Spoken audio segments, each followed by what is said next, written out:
Nah, sekarang persoalannya, apakah semua orang yang berkata, saya beriman, sudah otomatis perbuatannya akan langsung baik?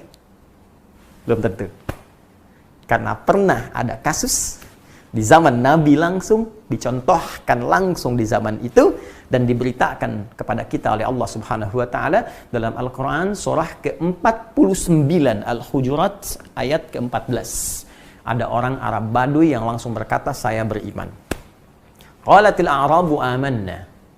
Ada orang Arab Baduy berkata, ya Rasulullah, ya Muhammad SAW, kami telah beriman.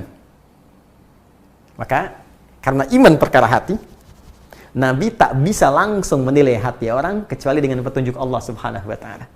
Ya, maka diberikan petunjuk oleh Allah Subhanahu wa Ta'ala untuk menilai hati seseorang dengan bimbingan Allah Subhanahu wa Ta'ala. Maka kalimat keluar firman Allah Subhanahu wa Ta'ala diberikan pada lisan beliau, dikatakan, "Qul lam tu'minu."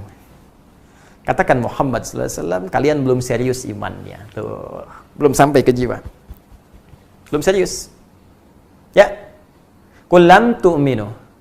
Walakin qulu aslamna wa lamma yadkhulul imanu fi qulubikum. Tapi katakan, kamu baru masuk Islam. Ya, kalimatnya baru di lisan. Asyhadu an la ilaha illallah, asyhadu anna Muhammadar Rasulullah. Ya, baru di lisan. Cuma belum sampai ke jiwa. Kalau Anda ingin melatih, kemudian bertanya pada Allah, ya Allah, saya ingin bertanya, bagaimana melatihnya?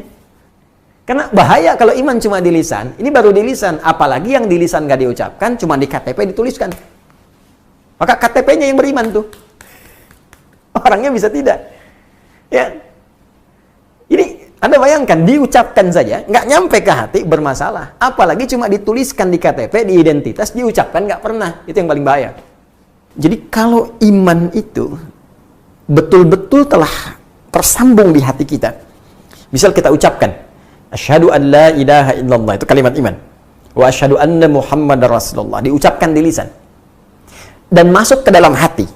Ya, masuk ke dalam jiwa. Karena iman tadi pekerjaan hati. Maka iman yang ada di hati ini akan memberikan pancaran-pancaran, akan memberikan sinyal-sinyal kepada seluruh anggota tubuh kita untuk berperilaku, untuk berbuat. Dalam bahasa Arab, berbuat, berperilaku disebut amal namanya. Amal. Ya, tangan beramal, kaki melangkah beramal, berperilaku. Ya, lisan berkata itu amalnya, telinga mendengar itu amalnya. Maka iman ini bukan sekedar hadir dalam jiwa. Maka dia akan diekspresikan, dibuktikan iman ini dengan memberikan sinyal pada seluruh anggota tubuh kita untuk berekspresi, berperilaku sesuai dengan bimbingan iman yang ada dalam jiwa ini. Karena itulah banyak ulama mengartikan ketika seorang sudah beriman, iqrarum bil lisan, ya, dia mengucapkan komitmen, ya, mengucapkan, menetapkan dengan lisannya, wa tasdiqum bil qalbi, dia benarkan, yakinkan dengan jiwanya, wal amalu bil jawarih. Setelah itu, iman yang terpatri di jiwanya akan membimbing seluruh anggota tubuhnya untuk berekspresi. Nah, karena dibimbing oleh iman, maaf sekali, karena iman ini tadi melahirkan sumber ketenangan dari kata aman, sumbernya dari Allah Subhanahu wa Ta'ala. Karena Allah itu baik, ya, dan karena sifat ketenangan, keamanan yang bersumber dari Allah baik, maka semua ekspresi yang dibimbing oleh iman itu pasti baik.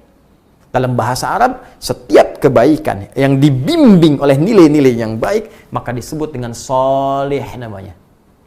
Pekerjaannya amal, ya, perbuatan baik yang disebut soleh. Kalau kita satukan jadi amal soleh.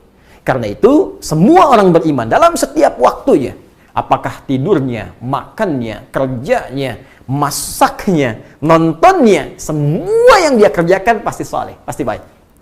Ya. Waktu yang dia gunakan pasti soleh. Waktu yang digunakan untuk beraktivitas disebut asr namanya. Turun Quran surah 103 Al-Asr. Allah berfirman, wal asr, demi waktu yang aku berikan pada setiap manusia untuk beraktivitas. Innal insana lafi khusr. Setiap manusia banyak yang rugi karena memanfaatkan waktu, karena menggunakan waktu, memanfaatkan waktu untuk perbuatan yang tidak penting, ya. Ada orang yang bisa terlepas dari salah menjadi soleh. Siapa dia? Illalladzina amanu wa amilu solihat. Coba lihat.